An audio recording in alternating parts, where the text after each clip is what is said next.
Hello everyone, I'm Jinyu. Welcome to Jinyu Talks about the spleen and stomach. At the beginning of the program, I'd like to ask everyone a question. Do you know who the ninth son of the Dragon King is? Many of you might know that he is a mythical creature. What's his name? His name is Paksui, haha. It is said in legends that he is the ninth son of the Dragon King, with only a mouth and no anus, capable of swallowing all things without excreting. Many people may invite Paksui into their homes to attract wealth and fortune from all directions. Right? However, some people might laugh when they hear this. I tell them that if you wear Paksui on your wrist, many people, especially those in business or Feng Shui masters, will tell you where to place Paksui for good fortune. But many people only know about Paksui in fact. Feng Shui masters might tell you that there is another creature called Pai derived from the bear, which is called Ju. So Piksui is actually a pear, symbolizing the hope for prosperous wealth and good fortune, right? But did you know that Piksui was not initially present in ordinary households? In feudal society, the imperial families knew that Piksui could attract wealth from all directions, and it is a symbol of wealth attraction. It can also promote official fortune. Many people want to place Piksui at home, as it holds symbolic significance. Its image is like being placed on a military flag, hoping that their army will be as fierce and powerful as Paksui in battle. If you wear Paksui on your wrist, you wish to attract wealth every day, haha. Many people, like those who play much horn, like to wear Paksui, but in the past, Paksui was known as a symbol of wealth attraction. And emperors of various dynasties designated Paksui as an imperial item. If someone was found to privately keep Paksui, they would be suspected of stealing wealth and treasures. Who would dare to keep it? No one dared, and if they did, they would be sentenced to death immediately. Haha, of course, these are all stories. But those who love wealth hope to attract it and try all kinds of ways to do so. Of course, we often say that the love of wealth is common to all. There were still some officials and local tycoons in the dynasties who would secretly keep Paksui for themselves to achieve wealth and honor. Especially during the Qianlong period of the Qing dynasty. Look at Hessian's home. Did he have Piksui? We don't know for sure, but historically, can you see such films? Since then, Piksui has gradually become widely circulated among the people and has continued to the present day. The main reason we like Paksui now is that it can attract gold and silver treasures. After attracting them, it just eats these things. And after eating, it doesn't excrete, right? Speaking of this, we think if a person just eats and doesn't excrete, what would happen? Many people think, can he live? He can't live anymore. If you don't defecate for a week, your stomach is bloated and uncomfortable, right? Because people eat grains, they are not gods. So the food we eat, the good is absorbed and the residue is excreted. It is like a commander in the body. The good things come in and the bad things go out, right? We need the flexibility of the commander. You have to command me, keep the good and excrete the bad. What if the commander goes on strike, fails, and the bad things don't go out? And the good things don't let you in? Let's think about what would happen. Or if both good and bad come in and then they don't let you out, wouldn't we become Piksui, right? Hey, everyone says it's not Piksui. It's called a patient, ha ha ha. Let's think about it. If the toxins and garbage keep accumulating in the body, Can the body be good? Obviously not. So the body must have a commander, and this commander is very important. Let me talk to you about who this commander is. In fact, it is the small intestine. Everyone knows that the stomach is responsible for roughly processing the food we eat and then passing it down. Everyone knows where it goes, right? That's right. It goes to the small intestine. The fats we usually eat are in the small intestine, and then the bacteria in the small intestine break them down. How about the particles that are roughly processed in the stomach? They are large molecules, and we should break them down into small molecules that are conducive to our body's absorption. Then these nutrients, that is, these small molecules, are absorbed, enter the epithelial cells, and then enter the bloodstream after being absorbed by our body. Some useless waste residues are broken down and excreted. As our small intestine moves, what enters is the large intestine, and these are excreted in the form of feces. Our intestinal environment is very good, right? The good is absorbed and the bad is excreted. The commander is very flexible, breaking down in place. Everyone says that one day the commander will not listen and will not be flexible, which will lead to an imbalance of our intestinal flora, and the beneficial bacteria involved in the decomposition of substances will be greatly reduced.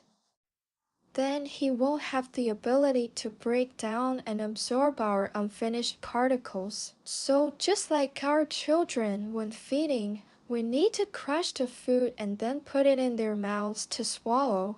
After chewing, the child swallows it. Crushing the food is to make it easier for the child to absorb because their teeth are not fully grown. If you have taken care of a child, such as feeding your own child or your grandchild, you must have a deep understanding. That's the principle. In our body, nutrients are not broken down, and our body cannot absorb them. If we can absorb them, let's think about it. If you eat ginseng, health products, healthcare products, they're a stumbling block in the small intestine. You can't get in, and they're not absorbed, no matter how much you eat. It's in vain, so now many elderly friends are very thin at first glance. Is the family condition very hard? There is no oil at all? Why are people getting thinner and thinner?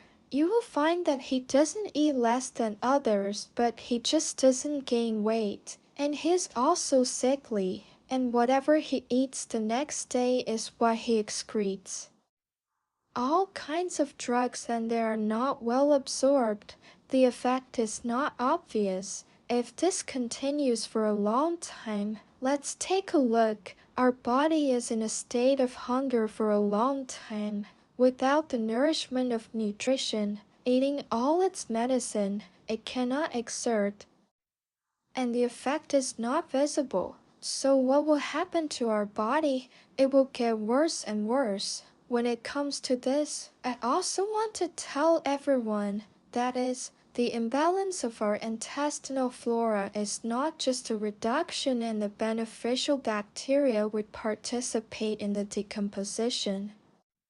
But let's think about the relationship between the police and the bad guys in a city. Under normal circumstances, the number of police is more than that of thieves, and thieves do not pose a big threat to our safe and stable life. If the number of police decreases and the number of thieves and bad guys increases, they will become rampant and their power will become stronger and stronger. So I want to tell everyone about the relationship between the police and the bad guys. That is, the relationship between the bacteria in our small intestine that participate in the decomposition of substances. If the beneficial bacteria decrease, the harmful bacteria will continue to increase. What will happen if there are more harmful bacteria? They will make trouble. They will be restless. Not only make trouble and be restless, I also tell everyone they will be unreasonable. For example, it should be drugs. It should be excreted, right? He doesn't excrete. What does he think? He treats it as a beneficial substance to be absorbed by the human body. Let's take a look again. It is originally a toxin. It is originally garbage. It is originally drugs. You excrete it. At this time he does not excrete. He reabsorbs and absorbs these garbage and dregs. So what will happen to the body? Then you're accumulating more and more toxins in your body every day, right? In addition to some intestinal diseases such as constipation, enteritis, intestinal obstruction, etc. If this garbage enters the blood circulation, the garbage will become more and more, which will lead to our blood flow slowing down, leading to arteriosclerosis, hypertension, and hyperlipidemia as we enter middle age and even old age. Cardiovascular and cerebrovascular diseases may also find us, so we're more worried that many middle-aged and elderly friends in the treatment because of impatience and further into the misunderstanding.